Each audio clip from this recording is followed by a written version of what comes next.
तरं महाकरं भविकपङ्कजबोधनिवाकरं प्रतिदिनं प्रणमामि जिनेश्वरं प्रतिदिनं प्रणमामि जिनेश्वरं। महामंत्र प्यारा हमारा नवकार है, महामंत्र प्यारा। ये 4 दश पूर्वों का समझो यह सार है, 4 दश पूर्वों का समझो यह सार है। 5 पद प्यारे हैं, अक्षर 35 जी। 5 पद प्यारे हैं, अक्षर 35 जी। मन में बसा लो तो होगा बेड़ा पार है, मन में बसा लो तो होगा बेड़ा पार है। महामंत्र प्यारा हमारा नवकार है, महामंत्र प्यारा हमारा नवकार है। देवी देव दुनिया के इसके अधीन है, देवी देव दुनिया के इसके अधीन है। 5 पद मानो ये बड़े अवतार है, 5 पद मानो ये बड़े अवतार है। महामंत्र प्यारा हमारा नवकार है, महामंत्र प्यारा हमारा नवकार है। सुबह जपो शाम जपो, जपो जप चाहे जी। सुबह जपो शाम जपो, जपो जप चाहे जी। होती है सुनवाई ये खुला दरबार है, होती है सुनवाई ये खुला दरबार है। महामंत्र प्यारा हमारा नवकार है, महामंत्र प्यारा हमारा नवकार है। सर्वज्ञ सर्वदर्शी चरम तीर्थंकर अहिंसा के अवतार विश्व वंदनीय शासनपति श्रमण भगवान वर्धमान महावीर के पावन चरणों में कोटि कोटि वंदन। हृदय की अनंत अनंत आस्था के केंद्र संयमदन के दाता, संसार सागर से तिरने का सन मार्ग बताने वाले पूज्य गुरु भगवान श्रमण सूर्य दिव्य विभूति 1008 श्री मरुधर केसरी में श्रीमल जी महाराज साहब के पावन चरणों में कोटि कोटि वंदन। अहिंसा दिवाकर लोकमान्य संत शेरे राजस्थान वरिष्ठ प्रवर्तक पूज्य गुरुदेव श्री रूपचंद जी महाराज साहब के पावन चरणों में कोटि कोटि वंदन। मरुधरा भूषण संत शिरोमणि पूज्य प्रवर्तक गुरुदेव श्री सुकन मुनि जी महाराज साहब के पावन चरणों में कोटि कोटि वंदन। साधना की प्रतिमूर्ति सद्गुणों की उपासिका सरल मना शांत दांत गंभीरा गुरुवरिया माँ सती श्री सज्जन कंवर जी महाराज साहब के पावन चरणों में कोटि कोटि। धर्म प्रेमी बंधुओं, शीलवती माताओं बहनों, होली पर्व का आज 5वां दिवस है और आज 5वें दिन के अंदर नमो लोये सहसाहुणम ओम ह्रीम नमो लोये सहसाणुम की 21 माला फेरनी है। और 27 साधु के 27 गुण होते हैं, तो 27 बार लोगस का पाठ, 27 बार नमोथुणम और 27 बार विकुतों के पाठ से वंदन।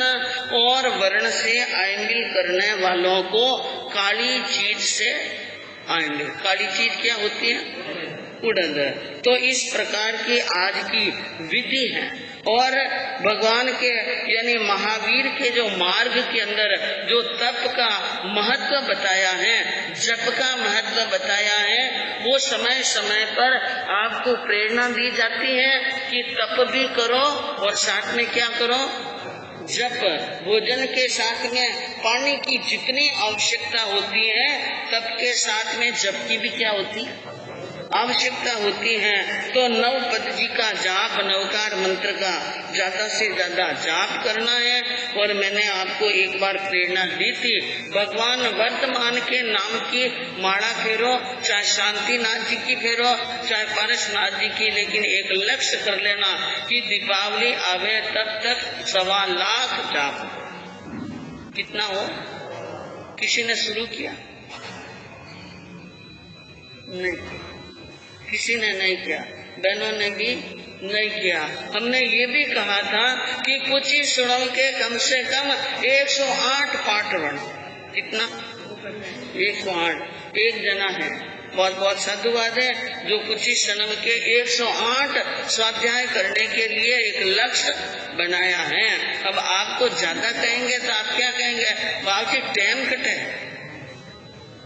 टाइम इसको नहीं, मनुष्य के पास भी क्या नहीं है, टाइम नहीं है। लेकिन आपको मालूम होना चाहिए, इन दिनों के अंदर 1.25 लाख जाप करते हैं।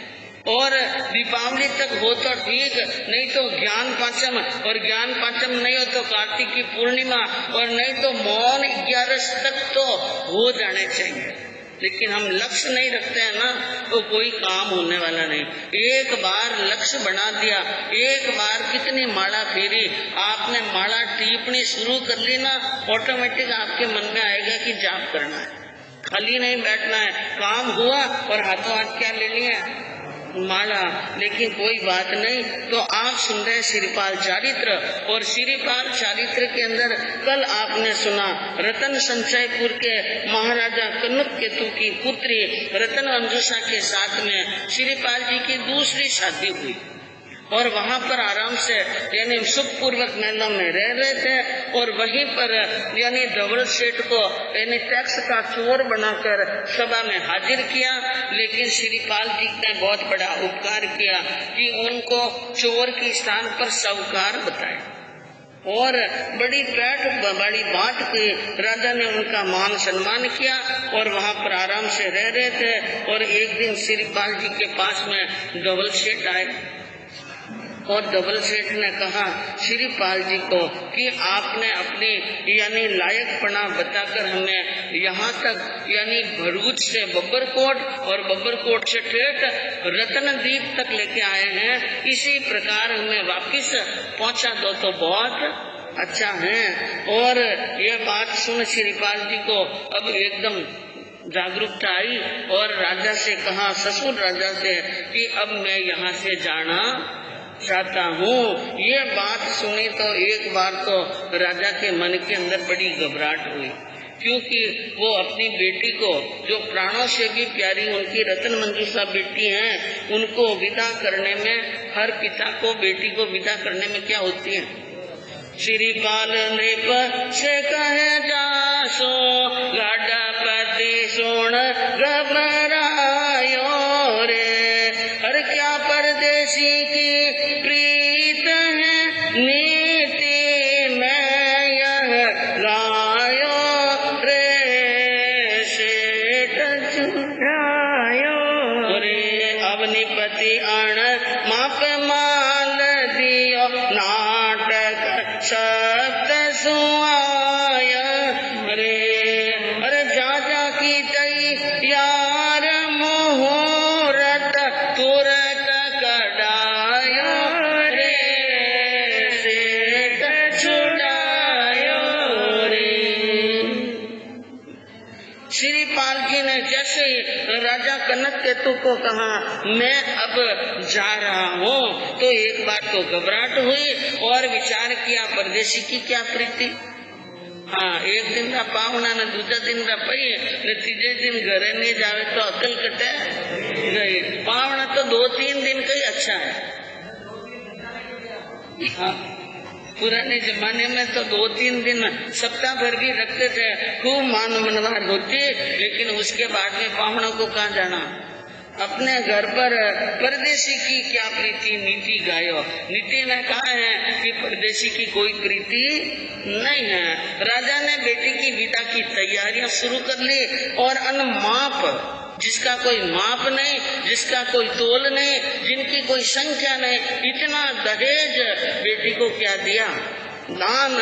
और नाटक सप्त सुहाया, 7 प्रकार के नाटक दिए और 7 नाटक के कलाकार और बजाने वाले वाद्यंत्र और बजाने वाले भी साथ में दे दिए। और बहुत सारी सुंदर सुंदर कीमती कीमती जहाज तैयार किए और श्रेष्ठ विद्वान पंडित को बुला करके मुहूर्त निकलाया। मुहूर्त भी निकल गया और धवल सेठ जी को कह दिया कि मुहूर्त के अनुसार यहाँ से क्या होंगे रवाना। अब धवल सेठ उनका इंतजार कर रहा है मुहूर्त का दिन कब आएगा। और एक दिन वो दिन भी आ गया और राजा अपनी बेटी को रथ में बिठाकर खुद घोड़े पर सवार होकर अपने जमाई साहब को साथ में लेकर नौकर चाकर सरदार उमराव मुसद्दी और भंडारी कोठारी सब आ गए। कोई पीछे नहीं रहे, सब पहुंचाने के लिए आए। पूरी की पूरी यूं समझ लो गंगा की नदी का पूर आया हो। सिंधु तट पहुंचा वन आया, तिलक कर जा जा बिठलाया, बिछुड़ता हृदय भर आया, जरत दिग पाचा ही फिरिया, जाज सब जल निधि में चलिया, जा प्रणित जप रे मेरी जान, जा प्रणित जप रे। सब सिंधु के तट तक पहुंचाने के लिए आए। राजा महाराजा ने खूब हेत और प्रेम जनाया, श्रीपाल जी की बड़ी प्रशंसा की और खूब मान मनवार के साथ में और सबको प्रेम पूर्वक तिलक किया और मुंह के अंदर गुड़ की डड़ी दी और चावल लगाए और वहाँ रवाना किया। आंखों में क्या आ रहे हैं, बेटी के भी आंसू आ रहे हैं, प्रजा के लोगों को, माता पिता को और परिजन स्वजन सब रो रहे हैं। और उनको जहाजों में बिठा दिया और जहाजें वहाँ से क्या हुई रवाना। वो लोग तट पर खड़े रहे जब तक जहाजों की ध्वजाएं दिखती रही। जहाज जो अंदर गए, जो अंदर गए और खूब दूर चले गए। एक समय वो आया कि जो उड़ती हुई जहाजें थी, उनकी उड़ती हुई जलती हुई जहाजों की उड़ती हुई ध्वजाएं भी दिखनी क्या हो गई, बंद हो गई। ध्वजाएं बंद हो गई, बहुत दूर निकल गए। तो आंखों में और आंसू आए और जरत दृग पाचा ही गिरिया। आंखों में आंसू लेकर अपनी नगरी की तरह क्या हो जाते हैं रवाना। और श्रीपाल जी अपनी सभी परिवार के साथ में जा रहे हैं। खूब संपत्ति, खूब सुख। अब तरह तरह के नाटक, यानी बब्बरकोट के राजा ने भी नाटक दिए और यहाँ पर भी रतन संचयपुर के राजा ने भी क्या दिए थे, सुंदर सुंदर देखने लायक नाटक, धन माल, इतनी सारी रिद्धि देखी। धवल सेठ जी के मन के अंदर बड़ी घबराहट हुई।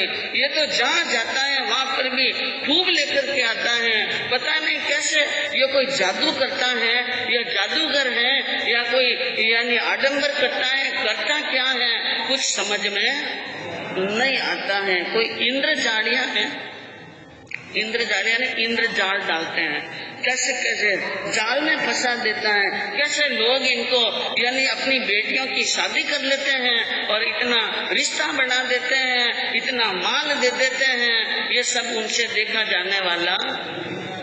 कुंवर की देखी प्रभुताई, जरत शट धवल जिगर माए, मारवा दुष्ट लहर आए, निद्रादग मन गोंडी खोले, मित्र दय वापस यूं बोले, जाप नित जप रे मेरी जान, जाप नित जप रे।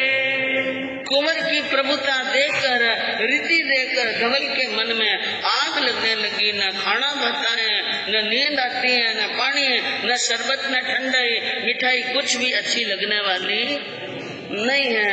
एक दिन अपने 4 मित्रों जो उनके खास घनिष्ठ मित्र थे उनके पास में उनको पास में बुलाया और कहा तुम सब लोग मेरे मित्र हो, मेरी मन के अंदर बहुत दुख है, पीड़ा है, मेरी मन की बात सुनाओ सेठ जी। की बात यह है कि ये श्रीपाल दिन दिन बढ़ रहा है और प्रगति कर रहा है और मेरी आंखों से ये प्रगति देख नहीं सकता हूँ, इसलिए मेरे मन में आया इसको मार दो। इसको मार दो, श्रीपाल जी को मार दो। और इसके लिए कैसे मारना और मारने के लिए क्या क्या इंतजाम करना और कैसे योजना बनाना, इसके लिए तुम्हारी सलाह चाहिए। क्या चाहिए? सलाह चाहिए। ये बात सुनी चारों मित्रों ने, बंधुओं, कि मारना किसको है और श्रीपाल जी को क्यों मारना। श्रीपाल जी ने ऐसा क्या किया है कि बस कुछ नहीं, ये बढ़ रहा है, मालो माल हो रहा है और जहाँ जाता है वहाँ भी क्या कर लेता है, शादी कर लेता है।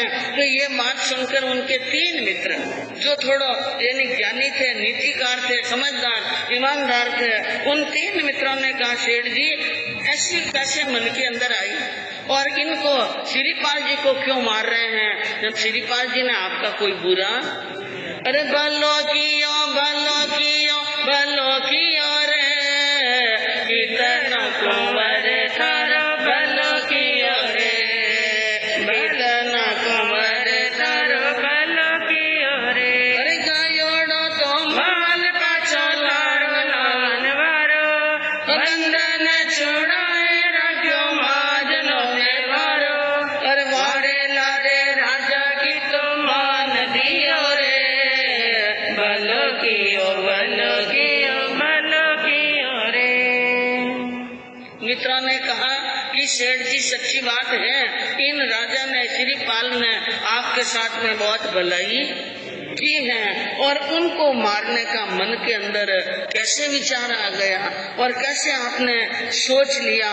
और आपका जो गया हुआ माल बब्बर कोट में 500 जहाजों पर सील लग गई थी, 500 में से आधी जहाजें आपको दिलवाई, तो गया हुआ माल आया और आपके बंधन खुलवाए, राजा के सामने आपका सम्मान बढ़ाया और यहाँ पर रतन संचयपुर के अंदर आपको हथकड़ी डालकर चोर बनाकर राज्यसभा में ले गए थे। श्रीपाल जी ने आपको अपना सेठ बताया और आपका इतना मान रखते हैं, बाप सम जाने जिनने मारनो क्या चाहो, आपको तो पिता की तरह समझते हैं, मान सम्मान देते हैं और उनको मारना चाहते हो। अरे अन्याय ऐसो मन में क्यों लाओ, ऐसे अन्याय की बात मन में क्यों लाते हैं। एक मित्र ने कहा सेठ जा कोई नशा तो नहीं किया आज, कोई भांग वांग, हाँ भांग या गांजा तो नहीं पी लिया कि नशे के अंदर आपको बोलने का ध्यान नहीं है। तो धवल सेठ ने कहा मैं कोई नशा करने वाला नहीं हूँ, मुझे कोई नशा नहीं है और मैंने कोई भांग नहीं पी है। और तुम कह रहे हो कि ये तुम्हारा उपकारी है, भला करने वाला, किस बात का भला किया बोलो।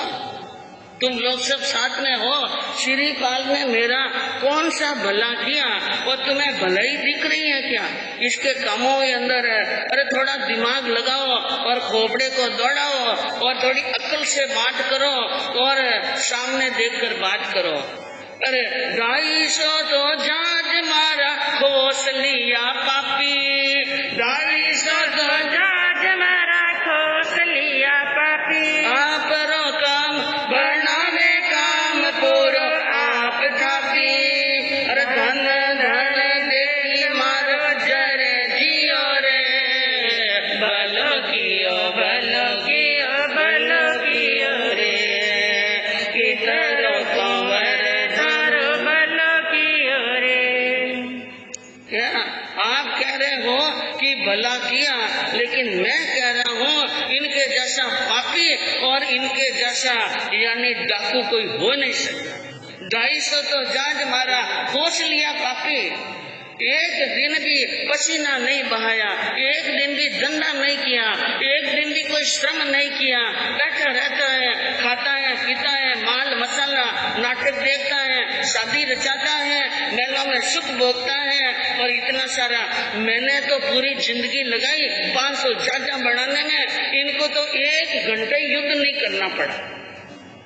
बब्बरकोट के अंदर इतना 1 घंटा भी युद्ध नहीं करना पड़ा, न 250 जहाज मेरे खोस लिए, और अपना काम बनाता है, अपना सुख सोचता है, जहाँ जाता है शादी रचाता है। उसने एक दिन भी कहा कि सेठ जी मैं आपके वजह से, आपके बदौलत यहाँ आया हूँ, एक शादी आप ही कर लो।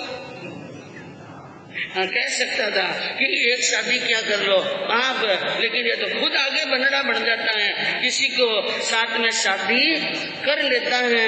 इनका धन और धन, इनकी पत्नियां, सुंदर सुंदर पत्नियों को और इनके धन को देखकर मेरा कलेजा कांप रहा है। और तुम लोग मेरे यानी मित्र हो, तुम्हें मित्र कहना चाहिए कि शत्रु कहना चाहिए? तुम 1 नंबर के शत्रु हो। अरे जीनी रोते खाचो पक्ष बुद्धिहीन सारा, काम तो सुधारो नहीं देखा लक्षण थारा। अरे मन मारो था सुसाप पाट गयो रे, भलो कियो भलो कियो भलो कियो रे, कितर गोबर थारो भलो कियो रे।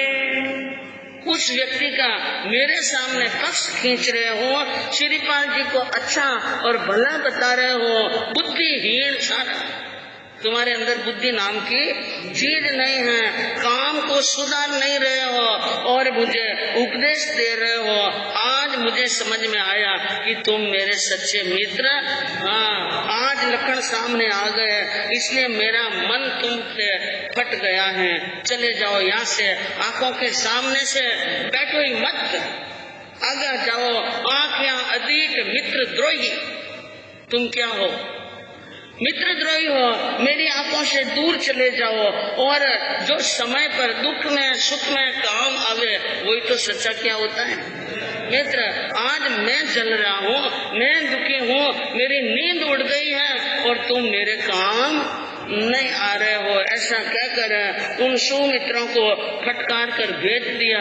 सेठ जी का चौथा मित्र उन 3 मित्रों के जाने के बाद में खड़ा हुआ और उसने कहा, सेठ जी मैं आपके लिए खड़ा हूँ, मैं आपके लिए खड़ा हूँ, आपका साथ देने के लिए।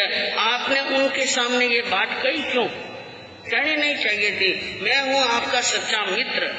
और रही बात श्रीपाल जी को मारने की, कोई बहुत बड़ी बात नहीं है। श्रीपाल जी को मारना कोई बहुत बड़ी बात नहीं है। चुटकियों में मार लेंगे। किसमें? चुटकियों में मार लेंगे, और ऐसे मारेंगे कि किसी को तीसरे कान खबर भी नहीं लगेगी, हमारा नाम भी खराब नहीं होगा, और वो मर जाएगा और वापिस जिंदा होने वाला नहीं है। धवल सेठ ने कहा, कैसे मारेंगे? ये तो बड़ा बलवान है, ये तो बहुत ही यानी समझदार है, और इनकी तो अक्ल खूब काम करती है, ये चौकन्ना है। का कितना ही चौकन्ना हो, हमारी बुद्धि के आगे इसकी बुद्धि चलने वाली नहीं है। तो क्या करना है कि बस एक बात मान लो, दूध सिंधु में दारो वश करके, दुष्ट दी सल्ला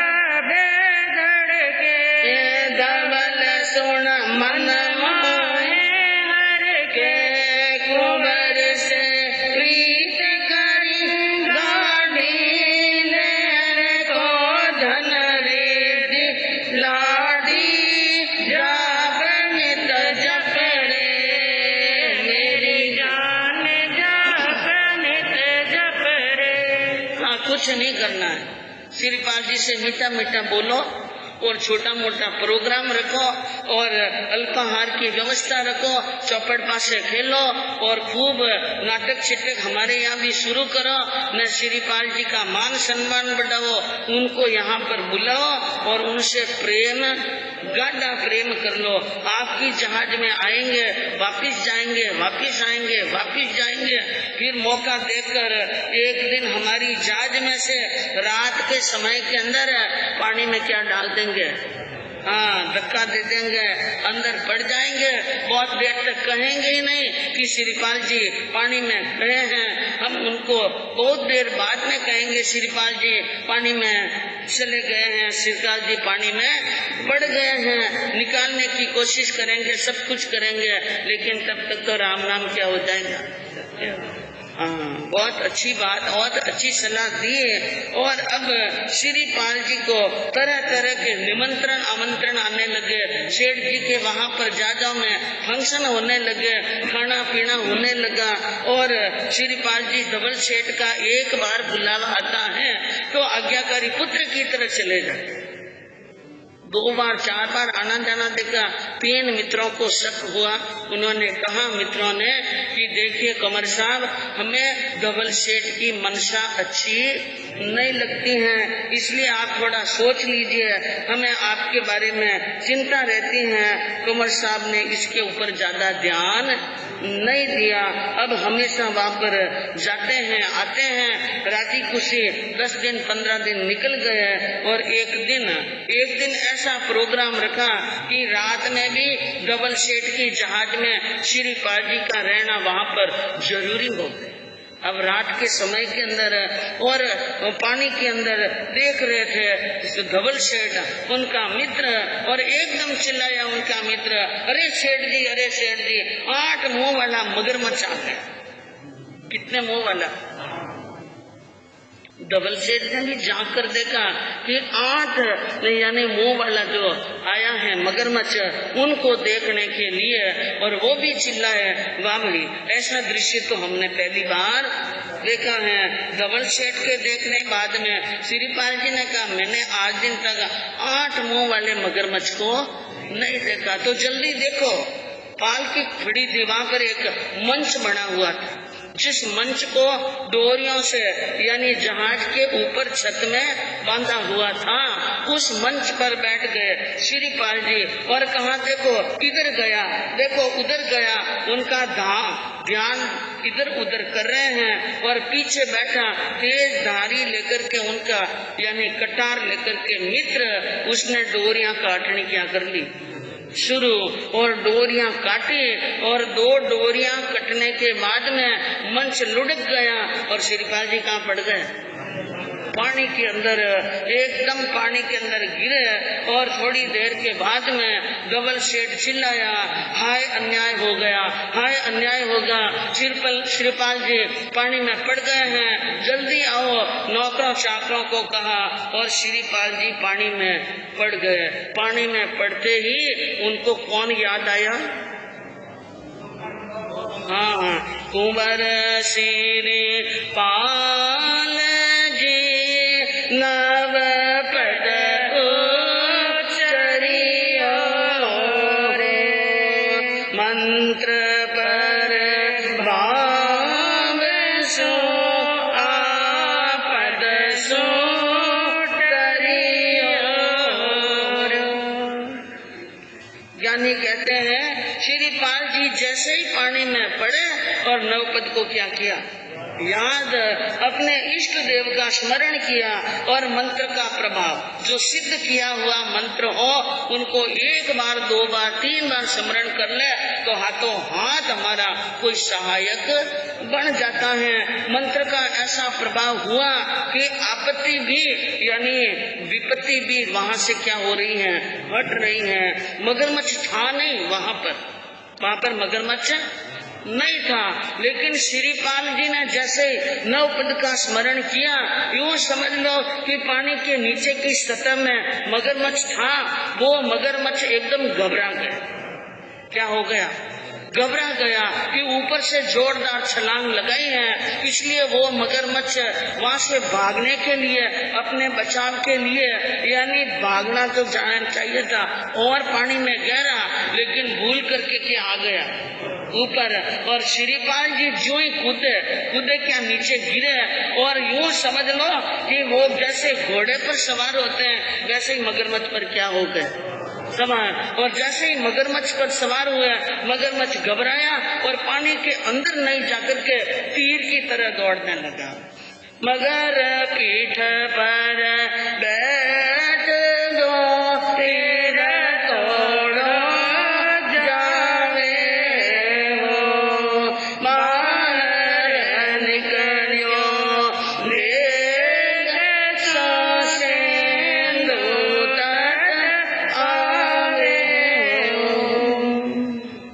मगर की पीठ पर बैठा हुआ श्रीपाल जी तीर्थ की तरफ दौड़ता हुआ मगरमच्छ भाग रहा है और श्रीपाल जी उन पर बैठे हुए जा रहे हैं, तीरते हुए उस मगरमच्छ पर सवार होकर जा रहे हैं। मन में सोच रहे हैं कैसी बनी, क्या हुआ, एकदम मंच की डोरियां कैसे टूट गई, क्या मंच की डोरियां पुरानी थी?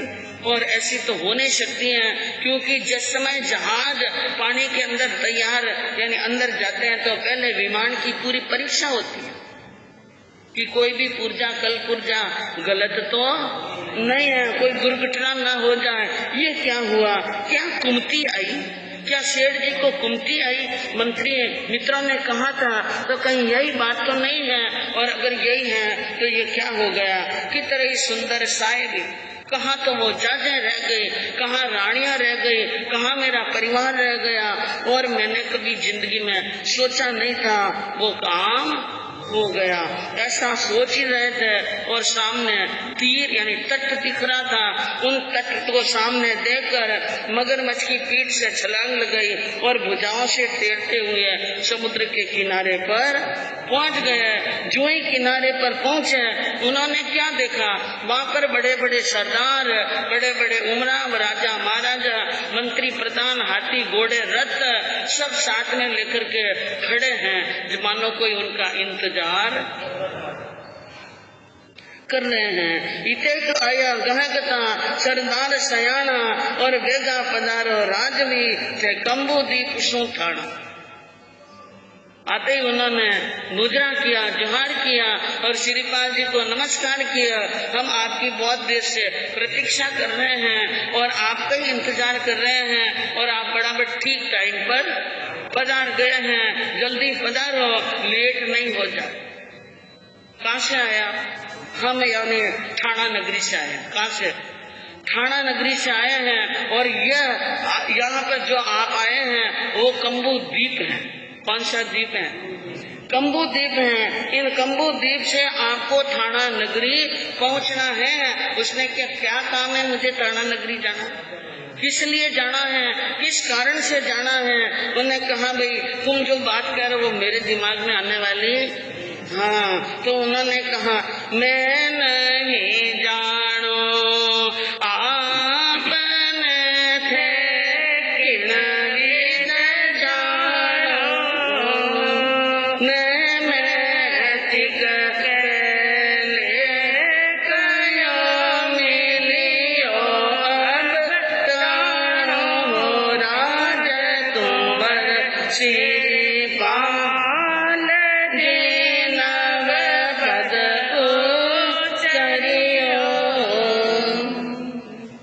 श्रीपाल जी ने कहा मैं आपको नहीं जानता हूँ, आप मुझे कैसे जानते हो? कि जानने की कोई बात ही नहीं है। यानी कहा था, नेमेटिक ने पहले बता दिया। हमारे महाराज की पुत्री गुणमाला जो शादी के योग्य हो गई है। एक दिन नेमेटिक से पूछा गया, उन्होंने आज का दिन, आज की घड़ी, आज की वार और तिथि बताई। उस दिन आपको समुद्र के किनारे अकेला व्यक्ति मिल जाए, उसके साथ में क्या करते ना। हाँ, तो हमारी पैसा को बाने बिठाई दिया है। अब आपको बाने बिठाना है और शीघ्र ही क्या करनी है, शादी करनी है। उन्होंने कहा ये कैसे हो सकता है? अरे भाई कोई दूसरा व्यक्ति होगा कि दूसरा तीसरा कोई नहीं, आप ही हैं। और राजा ने आकर के निवेदन किया अब देर मत लगाओ, क्योंकि आपको स्नान करके और आपको आभूषण पहना करके पिटी उगटना करके बनना बनाना है और जल्दी से आपकी क्या करनी है, शादी। इस प्रकार बात सुने श्रीपाल मन में सोचने लगे, एक तो समुद्र में धक्का दे रहा है और एक शादी करा रहा है। इन तकदीरों का कोई यानी हिसाब समझ में नहीं। लाड कोड सु लाविया शुभ ब्याह रचायो और गुणमाला गरणी मिले, देखो पुण्य सवाई। ठाट पाट से लेके आए, शुभ समय में ब्याह हुआ और गुणमाला उनकी पत्नी बने। महलों के अंदर सुख पूर्वक रह रहे हैं, सब प्रकार के आनंद ले रहे हैं और खूब वहाँ पर साता ही साता है। अब सुनिए पूर्व चरित्र और जहाजों का नर नार के सिंधु पड़ियो साहिबो और दासियां कयो तिवार। अब आप देखिए, श्रीपाल जी तो थाना नगरी के महलों में सुखपूर्वक हैं, लेकिन आपका ध्यान कभी पीछे खींच रहा है कि राजा के श्रीपाल जी के पानी में पड़ जाने के बाद में क्या स्थिति हुई जहाजों के अंदर, और ये कहानी क्या हुई उसके बारे में कह रहे हैं। सबसे पहले दासियों ने आकर के खबर दी रतन मंजूषा मदनावती को कि हमारा साहिब, हमारा मालिक तो क्या पड़ गया है, पानी के अंदर पड़ गया है। ये बात सुनी तो रानियों को बड़ी जोरदार चिंता लगी, दुख लगा। रानियों खबर जब लागी, हृदय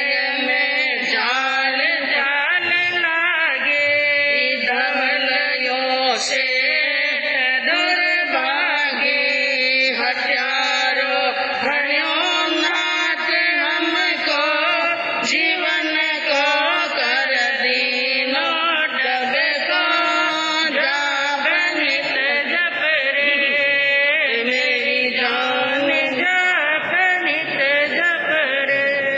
जैसे ही रानियों को खबर लगी श्रीपाल जी को पानी के अंदर गिर गए हैं, रानियों को सीधा डाउट किस पर हुआ?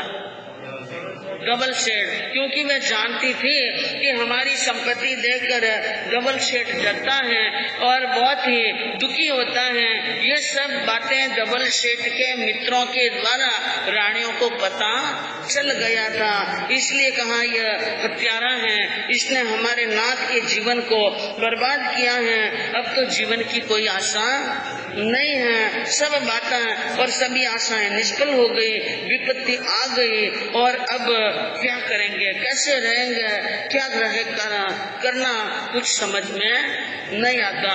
और धवल सेठ अब यानी नाटक करता हुआ रानियों की जहाजों में जा रहा है। कहते हैं कि स्त्रियां चरित्र तो बहुत होते हैं, लेकिन कभी कभी पुरुष चरित्र भी होते हैं। हाँ, क्या होता है? पुरुष चंद्र, और वो भी आया, बहुत बड़ा एक टवाल सिर के ऊपर डाल दिया, जैसे अपने घर का सदस्य मरता है और बस सिर पर रुमाल डालते हैं और जोरदार गर्म धार देते हैं। क्या देते हैं ना, जोरदार रोते हैं। पूरे गांव को मालूम पड़ना चाहिए, वास मोहल्ले को, कि इनके घर का कोई मर गया है। और इसी प्रकार सिर पर पल्ला डालकर और से वो डबल सेठ रवाना हुआ। डबल दौड़ तो आयो जहाज में, रोवे बांगा पाड़, अब गाय कर सूरे मारो गयो प्राण आधार, अब गाय कर सूरे मनमोहन जातो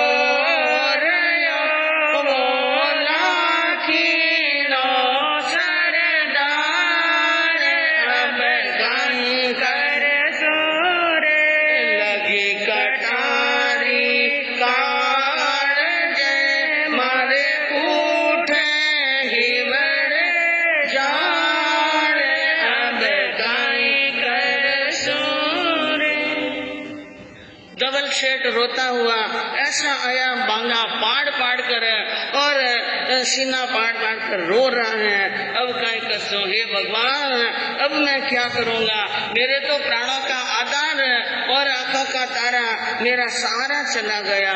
मन मोहन जातो रे, मन को मोहने वाला लाखीना सरदार, ऐसा सरदार मिलने वाला नहीं है। मैंने बहुत यानी खूब हानि पहुंची है और लाखीना सरदार चला गया। लोग कोई जाने या न जाने, मारे लगी कलेजे कटार। तेरे कलेजे में क्या लगी है? कटार लगी है। और मारे उठे हिवड़े जाल, मेरे हृदय के अंदर अग्नि की जाड़ों जाल फूट रही है। मैं जिंदगी नहीं रह सकता हूँ, मेरे मन के अंदर इतना दुख है, कौन जाने मेरे मन के दुख को और मेरी पीड़ा को। ये दुनिया दो मुंडारी होगी, दुनिया नहीं है। हाँ, अच्छी बात तो कहती नहीं है और बदनामी करने के लिए क्या हो जाती है, तैयारी है। अरे मेरा दुर्भाग्य था, श्रीपाल जी को पानी में पड़ना था तो हमारी जांच से क्यों पड़े, खुद की जांच से ही पड़े। लेकिन कहाँ आकर के पड़े? मेरी जहाज में आकर के पड़े, इस कारण से लोग भ्रम कर रहे हैं कि कहीं डबल सेठ ने धक्का दे दिया। अरे बदनामी मोटी हुई मारे आयो अड़ो तो आल काई कर सोरे गुण माने मारी कहो ओ दुनिया रो कंपाड़ अब काई कर सोरे। बदनामी बहुत हुई, लोग मेरी बदनामी कर रहे हैं और मेरा लखन बखान रहे हैं, लेकिन मेरी बात मैं कहूँ वो कौन माने? कोई मानने के लिए तैयार नहीं है। इन दुनिया को समझाना बहुत मुश्किल है, लेकिन जो कुछ होगा मैं मेरा आड़ जाल कूड़ा हाड़ सब सहन कर लूंगा। लेकिन जो रानियां रो रही हैं उन रानियों का रोना मेरे से बर्दाश्त होने वाला नहीं है। इसलिए कहने लगे कि हे रानियों तुम यानी रो मत और इतनी दुखी मत हो, क्योंकि तुम्हारे रोने से तुम्हारे दुखी होने से मेरा मन और क्या होता है, दुखी होता है। लाडिया थे रोवो मत थारो दुख देख नहीं जाए अब काई कर सोरे गाटो तो मारे पड़ियो काई थारे पड़ियो कछुला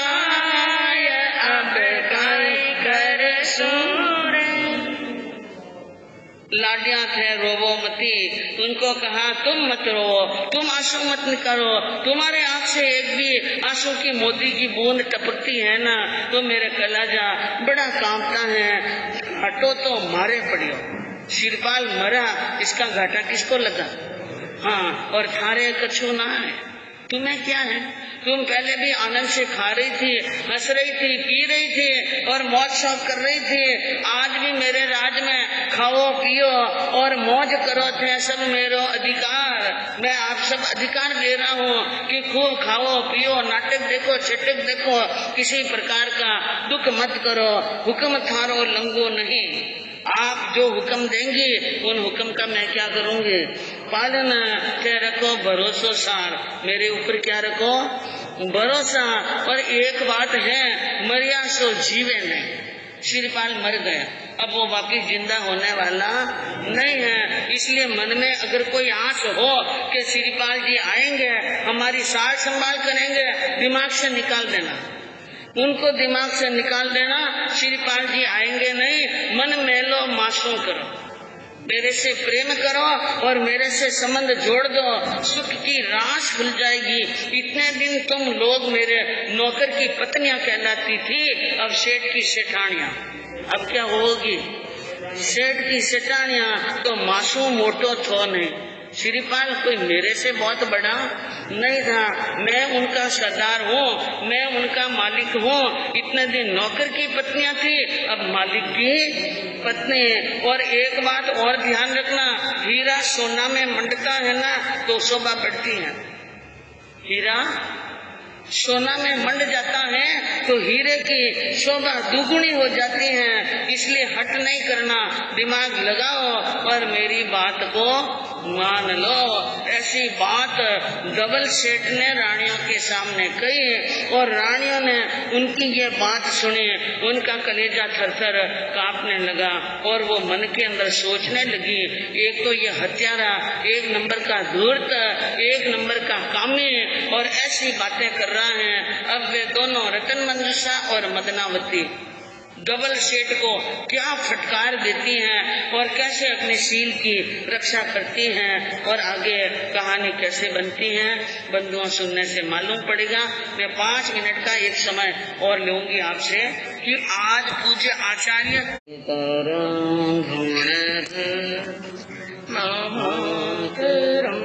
भाविक पंकज बोधनी